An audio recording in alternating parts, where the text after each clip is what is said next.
ఇండస్ట్రీలో ఒక హీరో చేయాల్సిన సినిమాని మరొక హీరో చేసి సూపర్ సక్సెస్ను అందుకోవడం అనేది మనం సాధారణంగా చూస్తూనే ఉంటాం. అయితే ఆ ఒక్క సినిమా వల్లే హీరోల కెరియర్లు తారుమారవుతూ ఉంటాయి. ఇక ఫ్లాప్లో ఉన్న హీరో ఆ ఒక్క సినిమా చేసి సూపర్ సక్సెస్ సాధిస్తుంటే అప్పటి వరకు సూపర్ సక్సెస్లో ఉన్న హీరో ఆ ఒక్క సినిమాని వదిలేయడం వల్లే వరుస ఫ్లాప్లను కూడా మూటగట్టుకోవాల్సి వస్తుంది.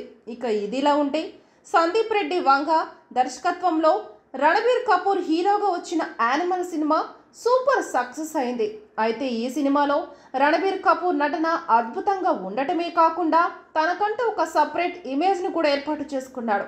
ఇక ఇదిలా ఉంటే సందీప్ రెడ్డి వంగ ఈ సినిమాని మొదట షాహిద్ కపూర్తో చేయాలని అనుకున్నాడంట.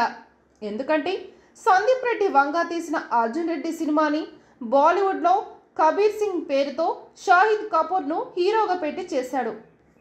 కాబట్టి అదే కాంబినేషన్ని రిపీట్ చేస్తూ మరోసారి యానిమల్ సినిమాని కూడా తనతో చేయాలని ప్రయత్నం చేశాడు. అయినప్పటికీ మధ్యలో రణబీర్ కపూర్ ఎంట్రీ ఇచ్చి ఆ సినిమాని తనతో చేయాలని సందీప్ని కోరడంతో సందీప్ ఆ ప్రాజెక్ట్ని రణబీర్ కపూర్తో తీసి భారీ బ్లాక్ బస్టర్ సక్సెస్ని అందుకున్నాడు.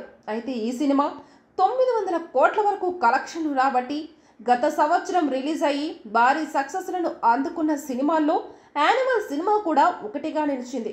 ఇక మొత్తానికైతే షాహిద్ కపూర్ దక్కించుకోవాల్సిన హిట్ సినిమాని రణబీర్ కపూర్ తన్నుకుపోయాడనే చెప్పాలి. ఇక వీళ్ళ కాంబోలో యానిమల్కి సీక్వెల్గా యానిమల్ పార్క్ సినిమా కూడా తొందరలోనే రాబోతుంది.